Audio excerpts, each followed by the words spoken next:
नमस्कार, मैं संतोष भगत। आप देख रहे हैं स्वतंत्र सागर न्यूज़। आपका स्वागत है। महाराष्ट्र के विजय वल्लभ हॉस्पिटल के आईसीयू में लगी भीषण आग, 13 कोरोना मरीजों की हुई मौत। मुख्यमंत्री उद्धव ठाकरे ने विजय वल्लभ अस्पताल में लगी आग में मरने वालों मरीजों के वारिसों के लिए 5 लाख रुपए और गंभीर रूप से घायल मरीजों के लिए 1 लाख रुपए की मुआवजे की घोषणा की। आइए दोस्तों, इस तरह की घटना जो है हर घड़ी हम इस कोरोना काल में देख रहे हैं कि हो रही है। इस पर मुआवजा दिया जाता है। इस पूरी घटना की जानकारी हम पहले बाद में लेंगे, पर हमें कुछ कहना है। हम आपसे कुछ कहना चाहते हैं कि इस आरोप को लगाया गया है कि अस्पताल के पास अपनी फायर सेफ्टी का सिस्टम नहीं था। इस घटना को लेकर मैं कुछ कहना चाहता हूं। अब इस घटना के बाद हर कोई वसई विरार मनपा क्षेत्र के अंतर्गत आने वाले अस्पतालों की हालात के बारे में सोचते होंगे कि क्या अस्पताल में बीमारी से मुक्त होकर पुनः घर वापस जाने के लिए आया हुआ मरीज अस्पताल के कर्मों से, उदाहरण के तौर पर ऑक्सीजन की कमी, oxygen leakage, short circuit, emergency injection की कमी, डॉक्टर्स की कमी, कर्मचारियों की कमी और भी कई अस्पष्ट कारणों से, जैसे कि सभी भ्रष्टाचार में मुक्त और युक्त होकर कर्मों में लिप्त प्रशासन और उसके ताकत का इस्तेमाल करने वाले जो अधिकारी हैं, अपने अहंकार के वजह से अपनी खानापूर्ति करते रहते हैं। उनमें कर्मों का फल उनको कितना मिलता है पता नहीं, पर उनके कर्मों का फल अस्पताल में भर्ती मरीजों को, जो कि अस्पताल से घर वापसी के बजाय इस वसुंधरा से ही मुक्त हो जाते हैं। क्या ये सभी कमियां आज ही बताई जा रही है या फिर पहले भी बताई गई है? ऐसा कुछ नहीं है। हर समय हम देख रहे हैं, इसके पहले भी इस प्रकार के कई हादसे हो चुके हैं, परंतु जब हादसा होता है तो प्रशासन मुआवजे का पर्दा डाल देती है। क्यों घटना के जिम्मेदार लोगों पर तुरंत कार्रवाई नहीं होती? क्यों आज भी इस प्रकार के हादसे होते हैं? क्यों अस्पताल शुरू होने के पहले ही सभी परवाने एवं व्यवस्था का जायजा प्रशासन की ओर से नहीं लिया जाता? कुछ नहीं भाई, ये पब्लिक है, ये सब जानती है कि प्रशासन व्यवस्था में कितना भ्रष्टाचार है, जिसका भुगतान आम जनता को अपना बलिदान देकर करना पड़ता है। पर यह सब कुछ कब तक? हम जनता से अपील करते हैं, जाग जाओ। आप अकेले आवाज़ नहीं उठा सकते तो सब एक हो जाओ, और जो आवाज़ उठा रहा है उसके साथ अपनी आवाज़ उठाओ, तब जाकर परिवर्तन संभव है। आइए इस आवाज़ को सभी तक पहुंचाएं, साथ ही इस घटना के बारे में भी हम पूरी जानकारी लें। महाराष्ट्र के वसई विरार मनपा अंतर्गत विजय वल्लभ हॉस्पिटल में ये आग लगी थी। खबर है कि अस्पताल के आईसीयू वार्ड में ये आग शॉर्ट सर्किट से हुई, जिसमें 13 मरीजों की आग में झुलसकर मौत की खबर सामने आई है। कहा जा रहा है कि एसी में शॉर्ट सर्किट हुआ था। यह घटना देर रात 3:30 बजे के आसपास हुई थी। यहाँ कोरोना वायरस से संक्रमित मरीजों को रखा गया था, जिसमें से जो झुलस गए उसमें 13 मरीजों की मौत हुई, वह भी कोरोना पॉजिटिव थे। घटना की जानकारी मिलते ही वहां तुरंत फायर ब्रिगेड की गाड़ियां पहुंच गई थी और आग पर काबू पाने की कोशिश करने लगी। बता दें कि इस अस्पताल में कोविड पॉजिटिव लोगों का इलाज किया जा रहा था।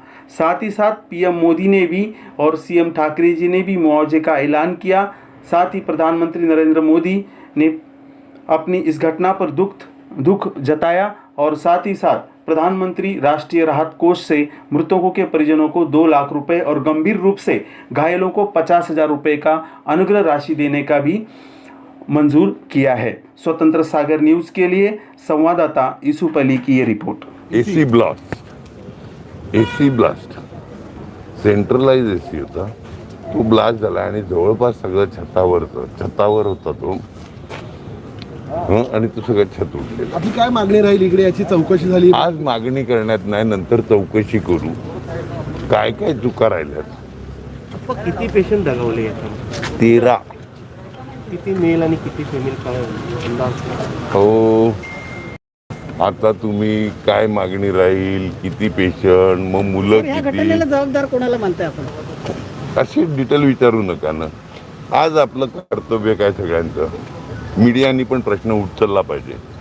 ज्या चुका आहेत त्या प्रशासनाने कबूल केल्या पाहिजेत. त्याच्यावर आपल्याला भविष्यामध्ये वसई विरार नाही तर महाराष्ट्रामध्ये किंवा भारतामध्ये जी काही सावधता बाळगली पाहिजे ती बाळगू आपण ह्या मेल किती, फिमेल किती, मुलं किती आज कोणच नाही सांगू शकत ना लगेच. आम्ही इकडे काय लिस्ट बघायला आलो नाही ना. आम्ही आल्यात काय होत असेल, कोण अडचणीत असेल, काय मदत करता येईल तेवढी करू. आता यानंतर वसईविरारच्या सर्व हॉस्पिटलमध्ये काळजी घेतली पाहिजे. सगळ्यांनीच घ्यायला पाहिजे. दुर्दैवाने घेतली नाही ते आता प्रशासनाच्या पण असेल. सगळी काळजी घेऊ ना भविष्यात. तुम्ही पण मीडियाच्या माध्यमातून उठवा. ज्या चुका असतील त्या बघू ना आपण. तुम्ही दोन्ही आमदार, जिल्हाधिकारी सगळ्यांनी पाहणी केली. तुम्ही सरकारशी काय संपर्क साधलाय? दादा भुसे साहेब मालेगावहून निघाल्यात. 2-2.5 तास लागतील त्यांना. अजून मला वाटतं नाशिक सोडलं असेल त्यांनी, तर ते येत आहेत. सर, या नातेवाईकांचा आरोप होता की या ठिकाणी कोणतीही सुविधा उपलब्ध नव्हती. काय अहो, काय नातेवाईक तुमच्याकडे आरोप करायला नाही आले, पण बरोबर आहे काही लॅप्सेस असतील त्या बघायलाच पाहिजेत. काही ज्या चुका असतील त्या बघायलाच पाहिजेत सगळ्यांनी सिरियसली. म्हणजे तुम्ही प्रश्न विचारला म्हणून नाही, ज्या चुका आहेत त्या बघायला पाहिजेत सगळ्याच हॉस्पिटल. मी या हॉस्पिटलचं बोलत नाही तर सगळ्याच हॉस्पिटलमध्ये काही ज्या चुका राहिल्या असतील, जे लॅप्सेस असतील ते भविष्यात घडू नये म्हणून बघायला लागतील. आयसीयूमध्ये रिकवर होत आलेली 96 सॅच्युरेशन झालेलं. रात्री आता 10:30 पावणे 11ला मी येऊन गेली. मी प्रायव्हेट सिस्टर ठेवलेली त्यामुळे मला लवकर कळालं. 3:15च्या सुमारास 3-3:15च्या सुमारास काहीतरी त्यांच्या एसीला शॉर्ट सर्किट झाला आणि अख्खं जळालं. अख्खे पेशंट गेले आहेत. पूर्ण फायर एक्सटिंग्विशर नव्हतं. फायर ब्रिगेड आला ना त्याच्यानंतर सगळं विजलं. डॉक्टर पण होते. कोण नव्हतं. डॉक्टर आयसीयू डॉक्टर असतात पण ते तिथे मला काही दिसले नाही. सगळे पेशंट घुसमटून होरपळून गेलेत. त्यात माझी आई पण मेली. बरी होत आलेली आई माझी मेली. किती जणांचं दुर्घटने? 15 बेडेड वगैरे 15-20 बेडेड आयसीयू होते आणि ते फुल होतं.